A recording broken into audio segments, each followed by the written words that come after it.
Neil, do you know what time it is? No.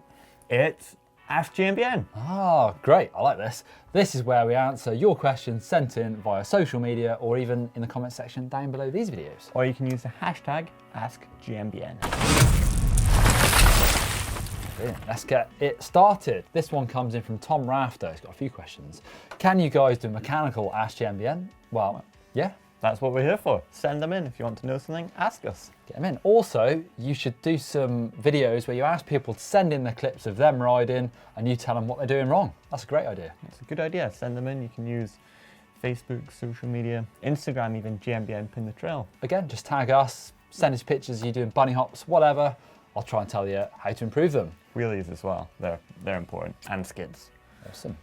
This one comes from Trail Surfers. Have you got any tips for manualing longer? My maximum is approximately 10 meters. Practice is the first one. Practice makes perfect. Exactly that. I would check how low your hips are.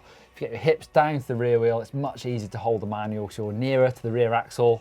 You can move around, move your weight a bit better.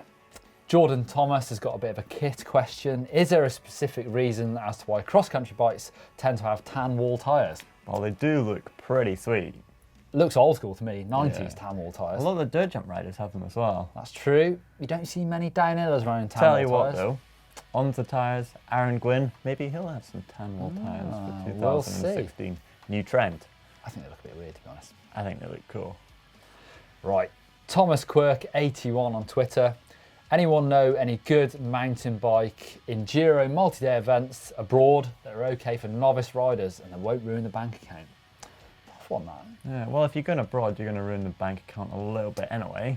Yeah, it's quite expensive. I guess there's enduro races like the Trans-Savoie, Trans-Bronze, they're quite expensive. Yeah, and they're big days. So, I mean, if you're wanting for a sort of typical enduro race, there's the SRAM Specialized series, which kind of goes through Germany, Austria, into France a little bit. There's a lot of regional events. You just have to do a bit of Googling, a bit of researching, and you'll definitely find some. Or why not just do a budget holiday? Get out to the Alps, wherever. Yeah.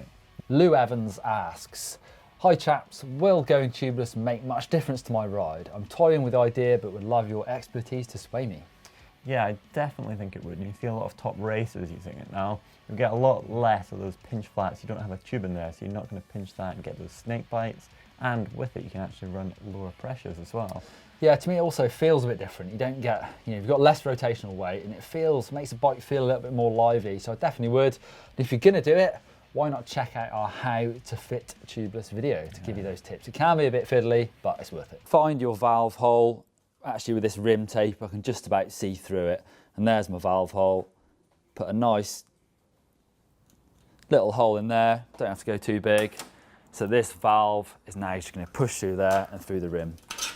Once that's through, you need to use that little lock nut to tighten that down. Tighten that up relatively firm so that you've got a nice seal between that and the tape. This one comes in from Larry Arrington and he asks, suppose a man with a loving but frugal wife is a road cyclist with no experience mountain biking and wants to find a discipline in the mountain bike scene. What would you recommend? I would probably say cross country.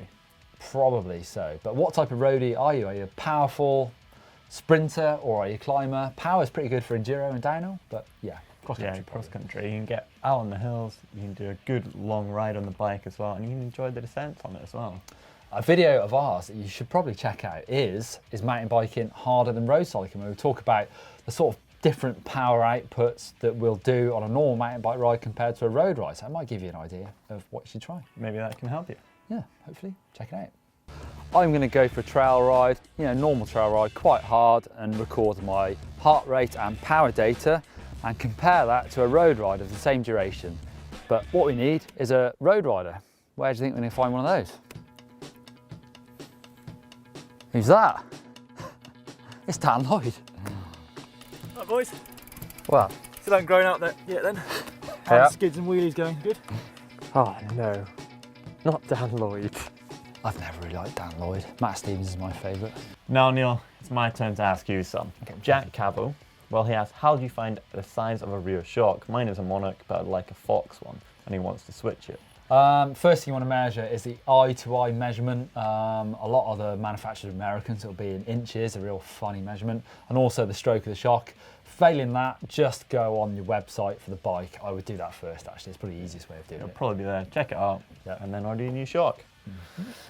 King James would like to see a GMBN versus GCN cycling competition. A little road, a little off-road, and a lot of laughs. That gets talked about an awful lot in the office, and it's going to happen at some point. Probably, I think, like a cyclocross race, something like that. But we all know who'd win. Yeah, easy one, that one, really. Dan Lloyd, probably. No, he's good at wheelies, I thought you Yeah, said. that's true, yeah.